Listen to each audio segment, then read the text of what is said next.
All right, I got a little bit of resin left in my flip cups, and I can't let that go to waste because these are pretty colors. So we're gonna mess around with that right now.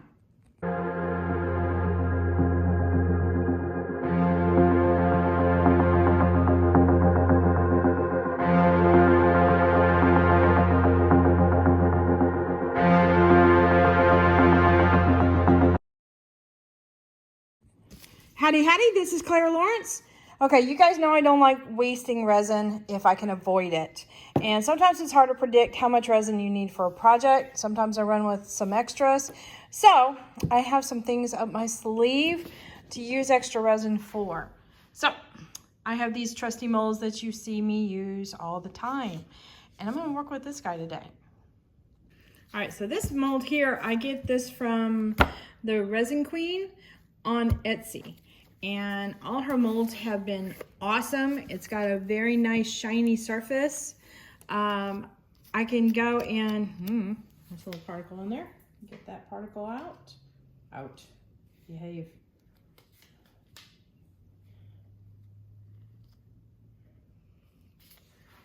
Okay, I'm good now.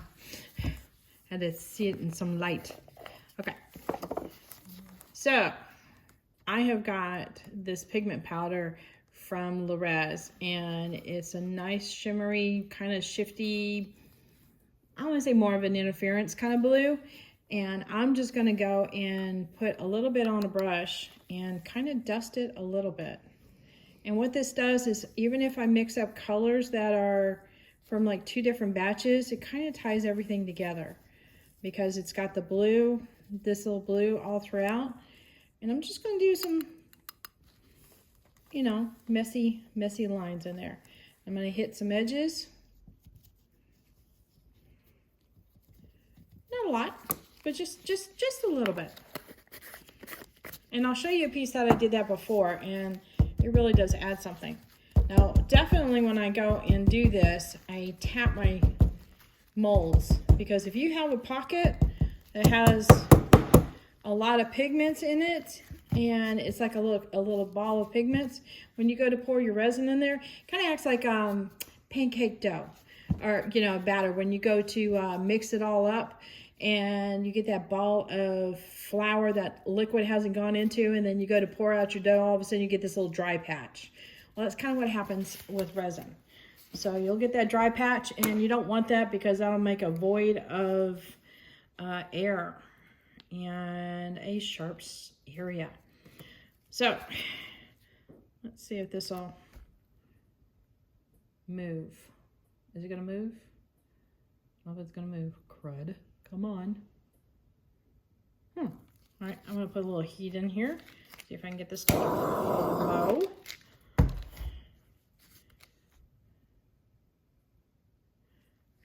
It's got a little bit at the bottom there. I must pause for a second because what I'm gonna do is I'm gonna speed this up, and so you don't have to watch molasses pour.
All right, I'm just trying to incorporate the white into the other colors just a little bit, because you know whatever touches the mold first is usually what the color is. But that way, this white, since it's color passion, sometimes can create some effects even within molds. So that's why I was doing that, kind of shifted around a little bit.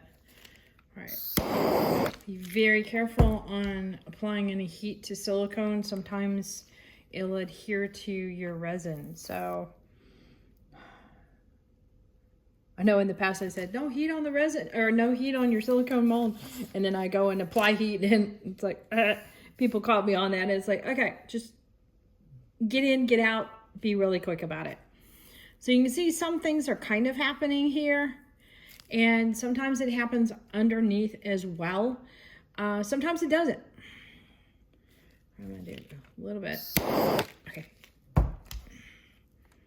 Just to get it moving a little bit. And then I almost always give my mold just a little bit of squeeze. Little hug. Especially since this mold goes down on the sides. And that resin can move there. There we go. So something popping up. Okay. So let me show you one I did recently. All right, so these, I also used the same interference blue, but the colors were mainly a gold and silver and the white. And so you see there's like almost a hint, you especially see it down in here, a hint of the blue in there.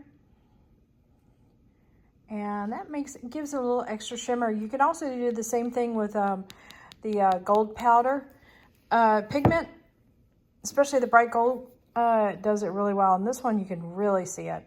And I think the white helps to be able to see that. Isn't that fun? You especially see it down in here too. So just even that little bitty bit on the mold just really adds something. Don't have to do a lot. All right. There you go.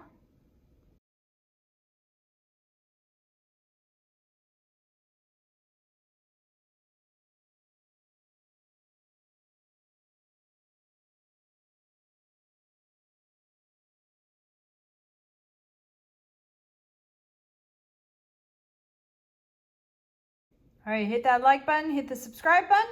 Definitely hit the bell to get notified next time I put a video up. And check out my links in the description below. You'll see my Etsy store, which I have several of these little hearts available on the Etsy store, as well as all the colors. I get them from Artist Till Death. So check them out. There's also a coupon code down there. And any of the supplies I use, I get them from Amazon. And there's an Amazon store link smorgasbord that you can check out. I get a tiny bit of commission, but you guys do not see a price increase. So click away. There you go.